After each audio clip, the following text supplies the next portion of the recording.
Anneciğim. Anneciğim bir bakar mısın?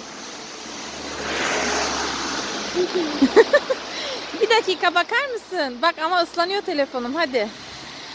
Bay bay yap. Çıktı. Oh, bal.